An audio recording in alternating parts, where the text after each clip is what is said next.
Greetings everyone. We are going to finish up discussing Chapter 13 today. For simplicity, I've decided to nix the last couple sections in this chapter given the time constraints that we're working with, and so you can safely skip the things about flow, which are sections 13.8 and 13.9. Okay, so we will discuss the other two things. We've already discussed pressure a little bit. We're going to continue that discussion today, and then we're going to talk about buoyancy. Also, just so that you're aware, this is the last chapter which will be on your exam. We've gotten a little bit behind due to the coronavirus and also the lost week there. So I do not want to put you in a position of cramming in the last few chapters. So this will be the end of the material for which you are responsible for the final exam. Okay, so that being said, just a review of what we discussed last time.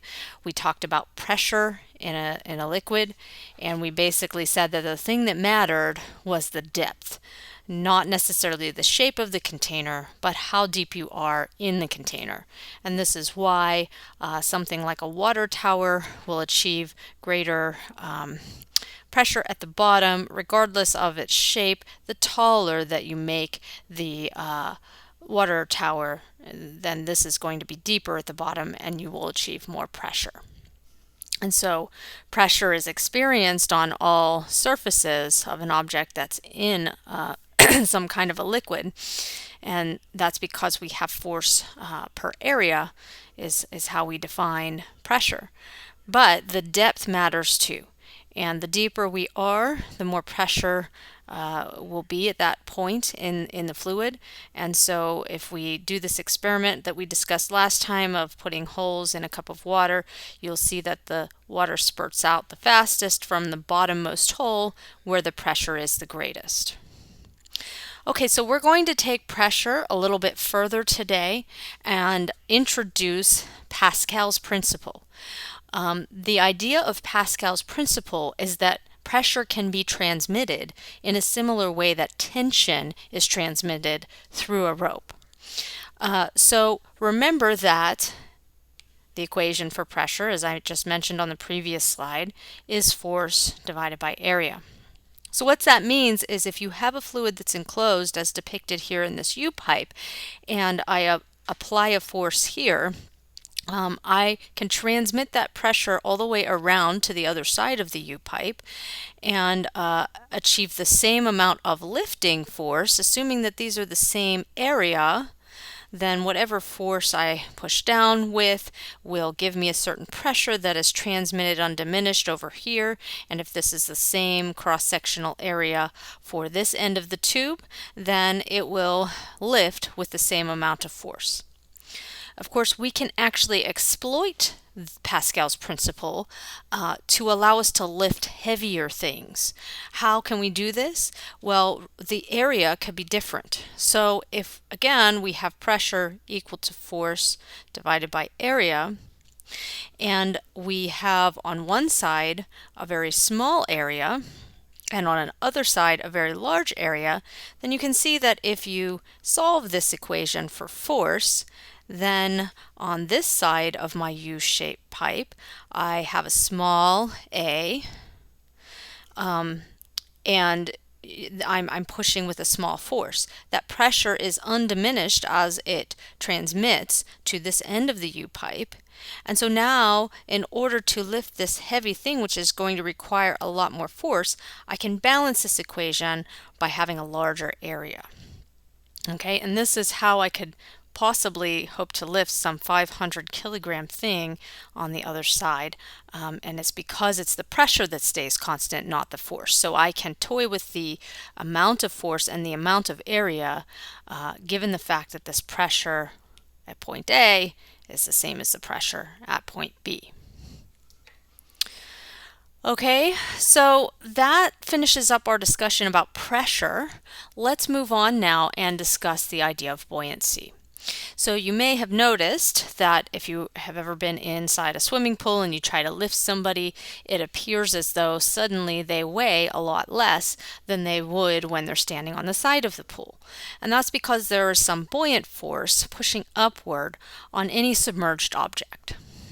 So Archimedes' principle quantifies this for us, and it says that any immersed body, whether completely immersed or partially immersed, is going to be experiencing an upward buoyant force which is equal to the weight of the fluid that it displaces. So you can see that in equation form here. Notice that we say completely or partially. That's going to turn out to be pretty important because floating things are not completely submerged. They are only partially submerged. But the Archimedes principle is going to apply whether or not something is floating. The amount of weight of the fluid you displace is going to be equal to the buoyant force on that object. So if you were to take an object and submerge it in water, for example, and when the object is not submerged, it weighs 3 newtons. And then I submerge it and I find that the displaced water is equal to 2 newtons, then it will appear as though the submerged object only equals 1 newton. And that's because it's still got the force of gravity on it of 3 newtons. That can never change. The force of gravity is going to be what it is. However, it's got this upward force of 2 newtons on it. So when you find the net force between those two things, it amounts to a downward net force of 1 newton. So this is your apparent weight when this thing is submerged in the water. Okay, so what that is saying is that nothing is changing about the fact that we still have the force of gravity on our body. So if you have a submerged object in fluid, it's still experiencing the two forces that we indicated, its weight and the buoyant force, which together give it an apparent weight or a total net force in the vertical direction of just 1 newton in this example. Okay, now there's another principle we need to be aware of, and that is the displacement rule. And this displacement rule says that for a completely submerged object, again, we're drawing a distinction here between something that's partly submerged and totally submerged. So if you're completely submerged, then the volume of liquid that you displace is going to be equal to your volume. Now this isn't going to be true if you're floating, right? Because some of your volume is up above the water. But any object that is fully submerged will displace this volume that's equal to your volume. So this can be exploited because sometimes it's not always easy to quantify exactly what the volume of something is. So a cook might choose to measure a specific amount of volume of butter by placing it into water and then seeing what the displaced water is. And measuring a volume of water is pretty straightforward to do. So using the displacement rule, then the cook can deduce what the volume is of her butter. Okay, so I've said a few words already about sinking versus floating. What are the rules we need to bear in mind to determine whether something is going to sink or float? The simple scenario depends upon the density of the object if compared to the density of the fluid that you're in. So if you're more dense than the fluid that you're in, you're generally going to sink. If you're less dense, then you're generally going to float. And if you are somewhere in between the two, then you will exist in this state of neither sinking nor floating, like you see pictured here, where this egg submerged in water is simply at some equilibrium position, submerged within the water, but not floating up to the top nor sinking down to the bottom. So that all sounds very simple. So the question becomes, how can it be that something quite dense like iron, like an iron ship, float on the water? Well, what you're doing is that by spreading out like this, you are effectively making your density less compared to the fluid. See all of this water or air above the water. That's one way to think about it. Another way to think about it is in terms of the Archimedes principle, where we know that the buoyant force is going to be equal to the weight of the water displaced. So if we can displace more water, then we can hope to get this equal to our own weight, thus allowing us to balance this buoyant force up and the weight force down. So in this example, you see a solid 1-ton iron block that is displacing only 1/8 of a ton of water. But if I reshape this into a bowl, it's going to displace more water and provide more of a buoyant force up by spreading itself out, and therefore I can get these two things to equal and cause the thing to float. Another way to think about this mathematically, for those of you who like to think in equations, we know that the buoyant force is going to be equal to the weight of the water that's displaced. And the weight of the water is going to be equal to the water's density times the volume that's displaced times little g. Meanwhile, we know that the weight of the object should be equal to its density times the volume of the object times little g.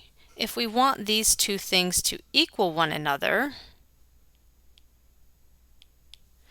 then what we're saying is that we want the density of water times the volume displaced times little g to equal the density of the object times the volume of the object times little g. Well, little g is constant on both sides of this equation, but I can get this thing to balance if either my object is less dense than the fluid, or if I think about displacing more of a volume. Okay, so that's one way to think about it mathematically if you prefer that way of thinking about it.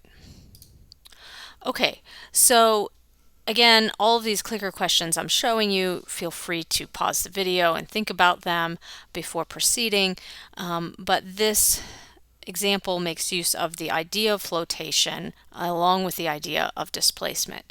And essentially what you're displacing in this scenario where you place an object and it is floating is that you are displacing the weight of the object because that has to be the case in order for the object to float. Also, that's going to equal then the weight of the water that is displaced, because that's what's providing the buoyant force to begin with. And if that buoyant force is equal to the weight, then I can have the case where I am floating.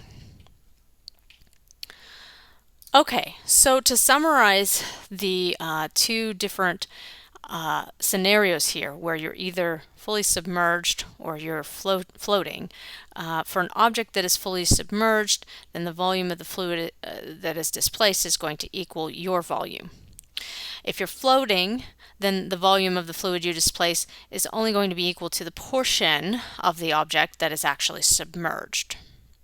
On the other hand, if we look at weight, the weight of the fluid displaced if you're fully submerged is not necessarily equal to the object's weight, but it is equal to the buoyant force. So recall what we said about apparent weight, where the submerged object might weigh, for example, 3 newtons in the example we looked at, and the buoyant force was providing 2 newtons of upward force, which is not equal to the object's weight, but it is equal to the weight of the fluid that's displaced, and that gives an apparent weight then of 1 newton. On the other hand, if you are floating, then the weight of the fluid that is displaced is going to have to be equal to your weight, as we saw in the previous clicker question, and to the buoyant force on the object, which allows it to float in the first place. Okay, and it's worth saying that the density of the fluid actually matters. We've been sort of defaulting to looking at water, but even water's density can differ if you're talking about salt water compared to fresh water.